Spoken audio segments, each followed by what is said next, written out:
Rob. Let's go ahead and get started. Thank you, everyone, for joining us today. This is our timely webinar. It's the Middle East crisis and what it means for global energy markets. My name is Mark Marifian. I'm the head of product at Tortoise. It's a pleasure to have Rob Thummel, our senior portfolio manager, joining us today. And we certainly want to make Rob available. He's been all over the TV. Helping there, but we certainly want him to share his latest thoughts. So, this webinar is designed to really unpack energy complexities in real time. The recent unrest, this is a topic we've been covering extensively. I'd encourage everyone to check out the paper we wrote on our website.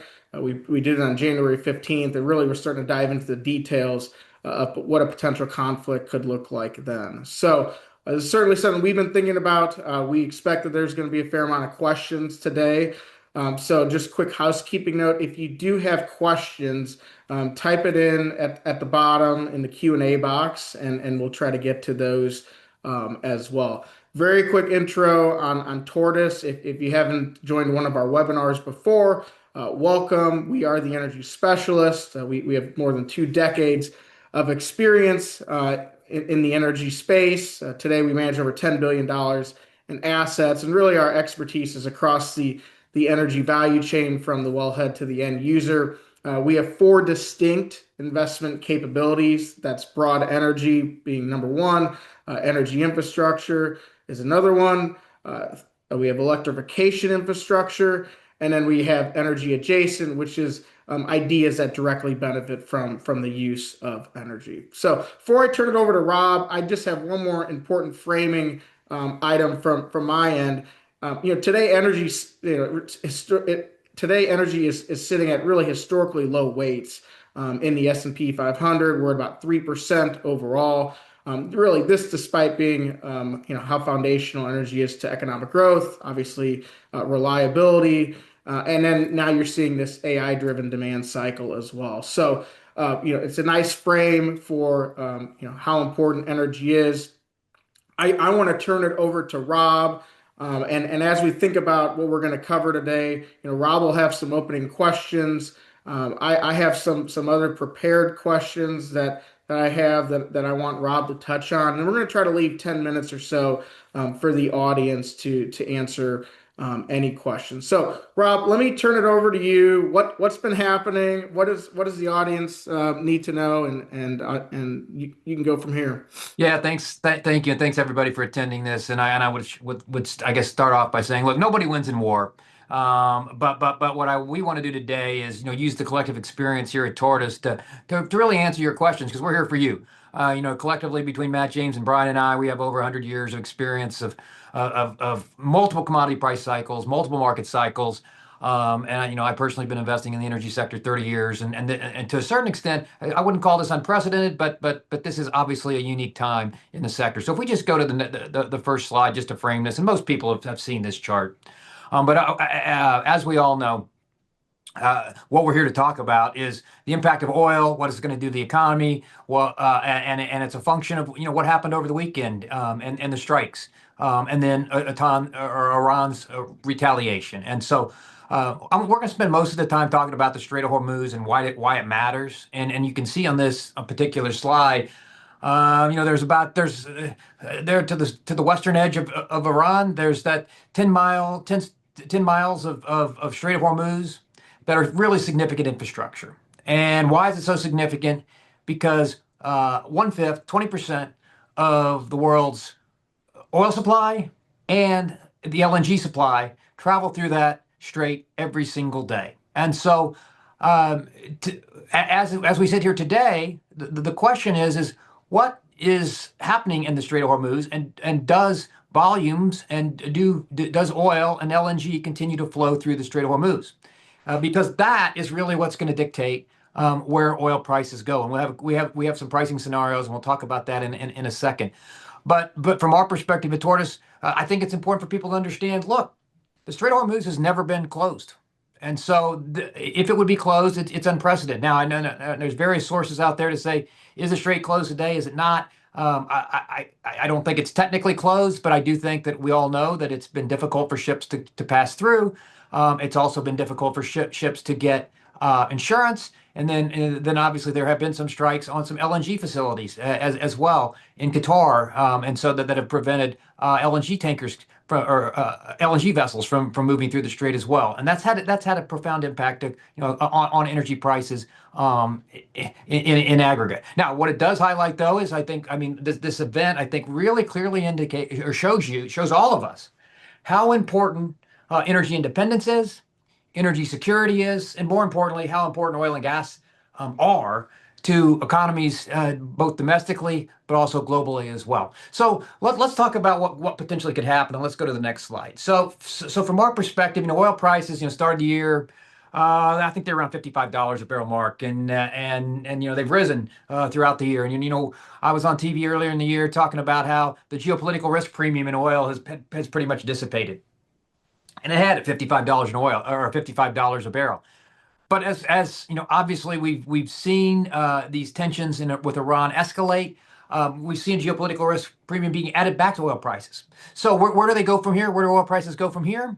Look, you look at the futures curve. You see the oil prices in the, let's say, 50 or maybe capping out at $70 a barrel, and then coming back down, into the mid 60s by this time next year. I'm frankly surprised by where we are, that we're not talking about 160, well, 160 or 170. Now, I'm not saying that they were going to go there to start with, but this is a significant event, and I think this just shows you it's really important that the U.S. has produced so much crude oil, and the U.S. has added so much crude oil to the global oil supply, that even a significant event like this, a significant disruption, what we're only talking about is, okay, potentially if the Strait of Hormuz, and there is not impacted. In other words, and let's go the other end. Let me say it this way: if the Strait of Hormuz is closed for an extended period of time, we think that oil could go to $100.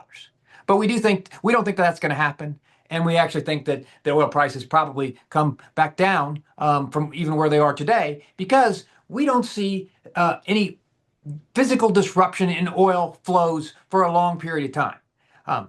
And so, as you can see on this chart, if we just have no disruption to physical oil supply, there will be elevated geopolitical risk, but oil prices probably range $60 to $65 a barrel. And that's kind of what the futures curve says, and that's pretty much where we see it ironing out from here. Now, if we have some impact to to Iran's export infrastructure or export volumes, and supply is impacted and reduced for an extended period of time, then we could see $65 to $70 oil, kind of like where we are right now, and we can talk about what we're seeing from a supply constraint perspective as well. And then any temporary disruptions at the Strait of Hormuz triggered by Iran. Those could be Navy activity by Iran, or bombs put into the put into the strait itself, and that could result in 75 to $85 oil prices. But what I would say from a big picture perspective is what we think will happen here ultimately will be that obviously we've had elevated geopolitical risk right now. We still may see some more geopolitical risk added to the price. But ultimately, we think that the oil prices can come back down into that that mid $60s range, which is a range that's probably much better, obviously much better for the global economy, much better for us here in the U.S. And a lot of the reason why we can have low energy prices is simply because the U.S. energy sector has done such a fantastic job with shale drilling of adding oil supply to the global markets, and that is probably one of the most things that we should show the most gratitude for is to the U.S. energy sector, because that's what's going to keep these prices from really escalating to outrageous levels. Yeah, I mean, today we're at near 14 million barrels a day of crude. We're supplying NGLs, record high, and nat gas as well. So really, energy is just so different than in past conflicts for the U.S., where we're importing energy. Now it's in abundance, and we can frankly export it to the rest of the world and to our neighbors in need. Rob, so let me ask on, this is one thing I don't think people really picked up on at all, but over the weekend, Saudi and OPEC Plus raised production. That would be a negative impact. Were they trying to get in front of something here? does that tell you there's more concern, for this outbreak versus others, and maybe just outline what happened there for everyone? Yeah, no, that's a good question. So I think just to frame it, so prior to any of this tensions with Iran and this rising geopolitical risk, the global oil market was oversupplied. That's why oil was at $55 a barrel. We simply had too much oil. We still have a lot of oil in the world that's being produced, and part of that's because OPEC Plus has been adding back to the global oil supply. Many of you recall a few years ago, OPEC Plus curtailed and reduced production temporarily. But then they started gradually bringing back those curtailed volumes to the market, and they continued that, I guess, with the announcement a couple days ago, where they're going to add another 206, I believe, thousand barrels a day back to the global oil market. That had anything to do with what's going on here? Well, I mean, we're talking about 20 million barrels going through the Strait of Hormuz. Obviously, we'll see how it's impacted. And by the way, OPEC Plus could continue to add barrels back to the market. But remember, they still have a lot of these barrels still have to go through the Strait of Hormuz, because Saudi Arabia is probably going to be the primary country that adds to the global oil supply. But if we can get back to let's say lesser tensions, then there's still an oversupplied oil market, and that's why we feel oil prices can come back down into a viable range of that $60 to $65 a barrel. Okay, Rob, let's talk about specific countries impacted, because it's not just those in the Middle East on the map we showed before, but obviously that 20% is going to countries all over the world. So who is impacted, by the oil not getting to where it needs to go? Yeah, yeah. I mean, so when you start going backwards and you say, okay, well, where does that oil got? Where's it going?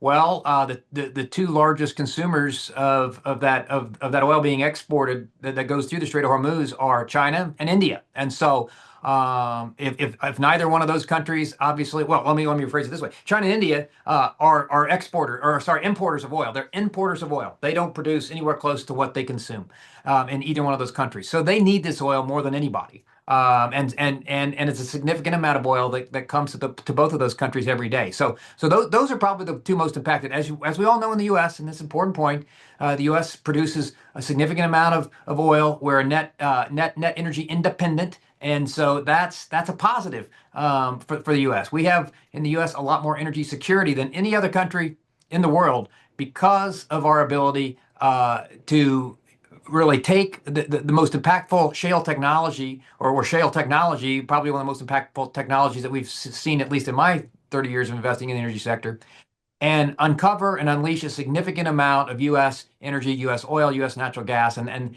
that really keeps us away from having to be concerned about these significant price spikes, unlike other countries around the world. Yeah, really, really good point. All right, so we hit oil. I think we should hit gas too. And I'd say obviously the conflict breaks out. Qatar is a significant producer of natural gas. Yesterday, they announced that they're not going to be exporting gas for the near term. What are you surprised by that? What near term impacts are we seeing to gas markets? And maybe just walk through that for us.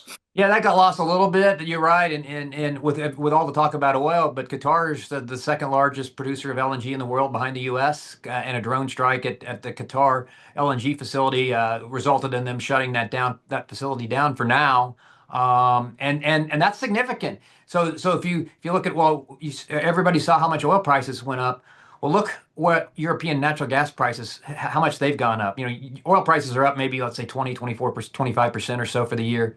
European natural gas prices are up over 80%, and they've spiked over the last couple of days. Majority of that 80% increase has actually been over the last couple of days, because Europe and a lot of Europe relies on Qatar for its natural gas, for its LNG supply. And so, once again, if you go back to the U.S., we all know. Well, first of all, I think that signifies how important natural gas is, not only just to the world, but to Europe, but to the world. Natural gas is a really significant commodity, and anybody that's listened to any of our podcasts know here at Tortoise that we think that natural gas has a very bright future. It's going to be a very important component of keeping energy prices lower for longer. That's how we're going to win the global AI race, is through low cost energy, and natural gas is going to play a really important role. And in the U.S., the great thing about that is, as we all know, we are the largest exporter of liquefied natural gas in the world. And because of that, or we are that because we produce way more natural gas than we consume domestically. So we're going to be immune to these price rises. European natural gas now is, oh gosh, 5 to 10 times more than what it is here in the US. We're at $3 and Europe's at, you know, 15, 16, 17, $18 a unit of natural gas. And so we're going to benefit from that. And that's going to show pretty well from a low cost energy perspective for the US relative to the rest of the world. Yeah, but certainly not the dire prices that we saw in 22, right? With when we had the Russia conflict, because the Russian gas was going right into Europe. So less of an impact there. I think what I'm hearing from you is just you're re-highlighting the importance of LNG, domestically, not only for us, but how its role around the world. That's exactly right. No, that's exactly right. Okay, and then I think we have to cover it because it's starting to come up, and there's just news reports around this, but we're starting to see damage to tankers. There was I think Saudi's largest refinery at 550,000 barrels a day yesterday was damaged. We've gotten reports that there's a few pipelines damaged, both in Iran and potentially in Saudi. So how is that going? How can that potentially impact prices? This conflict versus other conflict. Traditionally, you've kept energy infrastructure has not been damaged, but now you're starting to get these potential reports of that. So maybe just comment on that, Rob. I would assume that's where we have this $100 plus scenario. So maybe just articulate how that would play out. Yeah, I think it just shows how critical energy infrastructure is. I mean, obviously the conflict has shown how important and significant just oil and natural gas are in general to economies. But now the infrastructure is just as important. Fortunately in the U.S., we've built the largest energy infrastructure network in the world, and as a result of that, uh, energy moves freely around the U.S. Pretty easily, thanks to a lot of the great companies we're investing in across Tortoise on the energy infrastructure side. But yeah, you're right. I mean, if we have disruptions in the infrastructure, the export terminals, the pipelines, and those require, those aren't fixes in days. Those are fixes in months and sometimes years. And so that infrastructure is really important. And if it's not available, then the product, the oil, the natural gas, the gasoline, the diesel, the jet fuel can't flow to the export terminals or can't be stored to the export terminals to be shipped out. And so yeah, we're watching that very closely, and that's why if we see damage to infrastructure, that's probably that will have the biggest impact on the physical flows and physical volumes flowing throughout the world. Yeah, so something we're definitely going to be monitoring. Lastly, Rob, before I just turn it over to general Q&A, and again, feel free to several questions come in. Feel free to type them in. We'll try to get to them over the next 10 minutes or so. Rob, can you just talk about which sectors, price movement from what we've seen? Who do we expect to benefit from a trading perspective? Who maybe doesn't benefit as much when you think about the full kind of energy value chain? So I'll just open it up to you from there. Yeah, yeah. No, and as we mentioned from the top, we've been looking at this energy sector for decades here at Tortoise. Yeah. And that's where you get to a lot of the producers domestically, and and the U.S. being the largest producer of oil and natural gas in the world. A lot of the infrastructure operators and the companies that own LNG infrastructure, they benefit from this as well. And then some of the refiners, if you think about what's going on, the refiners stock prices have responded, I guess, in a positive way, at least have gone up because of the need for, because of the Saudi facility being hit, and then the need for oil, natural gas, or oil and diesel, jet fuel. All of that is going to be really, really important. And domestically, we can produce a lot of that here ourselves. We don't have to rely on third-party sources. We don't have to import a lot of refined products from other sources. And that's, like, once again, a testament to the U.S. energy sector and the U.S. refineries that we have here. Yeah, I think that Saudi one, that I don't think it was that widespread of damage, but the Saudi refinery was like one of their most complex refineries that got damaged. So interesting. Rob, can you just quickly comment on the LNG sector and what we've seen from price movement there, and then how it's kind of portrayed throughout our portfolios generally? Yeah, there's obviously clearly high demand for liquefied natural gas, and because of the high European natural gas prices, right? And the Europeans and others around the world, then in Asia, South America want access to or want more U.S. LNG, want more U.S. energy, want more from secure supply sources, and so prices have increased because natural gas prices have also gone up in Europe and Asia as well because of the drone attack on Qatar and taking out a significant amount of LNG off the market right now. And so yeah, that's what we've seen. And so what you'll see is more of an interest in U.S. Spare capacity. There's a little bit here in the U.S. As many of you know, the U.S. is expanding LNG capacity, basically going to double it over the next couple, probably the next decade or so. And that's really going to be important because I think you're going to see even after this event, after Russia, there was a significant Russia's invasion of Ukraine. There was a significant increase in from countries around the world from getting more access to U.S. liquefied natural gas.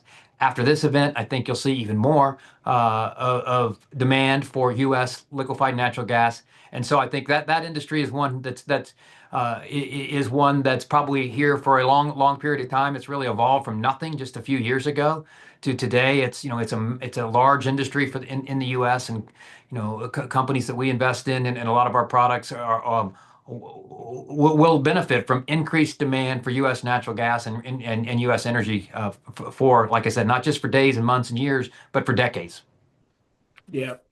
Yeah. Very, very good point. All right. A few questions that are floating in. Can you just talk about the dynamic of China and how they were procuring their oil? Was it from Venezuela? Was it from Iran? Was it at a discount? And then how does that impact the market demand moving forward? And it's probably worth talking. This wasn't in the question, but it's probably worth talking about what they've been doing in terms of their storage as well with the crude. Yeah. No, that's a good point. It's a really good question. So China, obviously goes and tries to find oil at where the lowest cost is, and that's what they've been doing really in this, the last couple of years, or maybe the last 3 or 4 years, when oil prices have been very low, and you have seen discounted oil, like you highlighted, because from Venezuela. So they were buying a lot of oil, importing a lot of oil from Venezuela, putting it in storage. They were buying a lot of oil from Iran, putting it in storage, and so they have built up some storage. But once again, China is not a huge producer of oil yeah, in the grand scheme of things, and China will always be a net importer of oil, and so as a result of that, they're gonna need oil from obviously OPEC. That goes through the Strait of Hormuz. They're going to need probably more Venezuelan oil. They're going to need more U.S. oil potentially down the road as well. Yeah. Should we talk about question came in, just what is India getting from an energy supply standpoint from the U.S.? Obviously, they sit right there near the Persian Gulf, so that's obviously they're obviously big suppliers. But maybe just talk about what the U.S. is providing India. Yeah, the U.S., and I don't have the number off the top of my head, is how much the U.S. is exporting today directly to India. But I think I think we've seen over in a lot of these trade negotiations, I think India values the U.S. as a trading partner and sees importing more U.S. Energy, and that would include oil. That would also include natural gas. One of the things that India does today is imports a lot of propane or liquefied petroleum gases from the U.S. and in India use liquid petroleum gas, basically propane tanks, as heating supply sources, and it's actually improved the safety because previously India was cooking with wood, and unfortunately, that was killing people because of the smoke and the smoke inhalation. Now, if they can use propane, not only maybe is it a little bit lower cost or maybe a little bit higher cost, but it's much safer and it's actually saving lives in India. And so we see India being a significant trading partner and buying a lot more U.S. energy because India simply just doesn't produce that much of its own energy. Okay. Another one coming in, and this is related back to the U.S., but could the higher prices result in higher production for U.S. Infrastructure and producers? Yeah, no, I think that's a really good question. And I think the U.S. shale revolution, all of us we've all lived through it, and the technology and seen this oil production in the U.S. Well, basically turned the U.S. into the largest oil and gas producer in the world. Huge, significant accomplishment by the U.S. energy sector, but it's not done yet. It can continue, and that can continue, and will continue.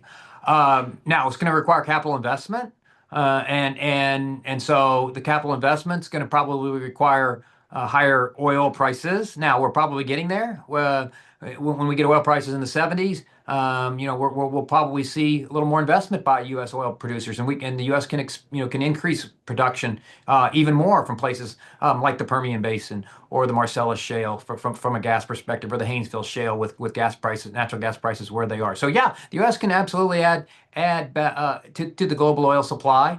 It'll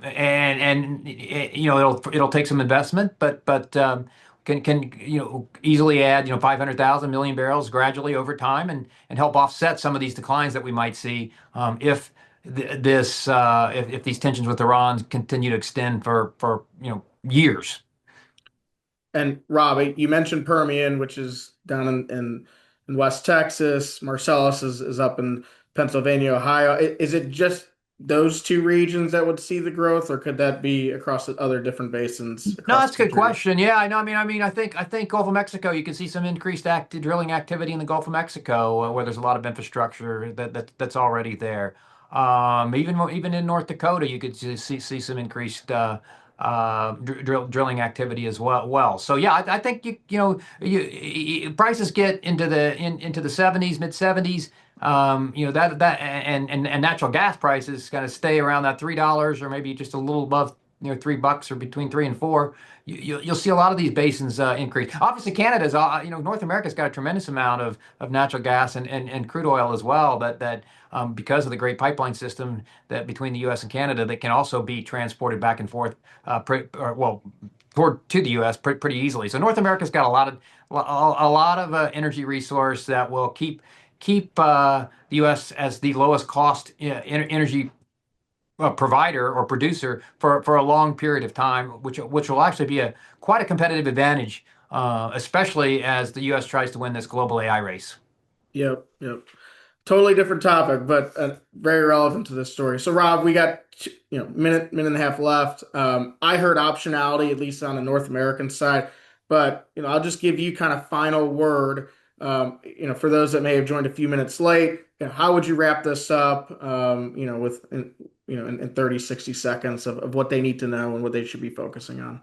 Yeah, well, what I would say is, look, because of U.S. shale and U.S. shale technology, and the U.S. Really becoming energy independent, the impact of this crisis, or this conflict, or this war, whatever you want to call it, is going to be much less. Is going to be much less than it would have been. And like I said at the beginning, nobody wins in war, and none of us, nobody wants a war, because nobody wins.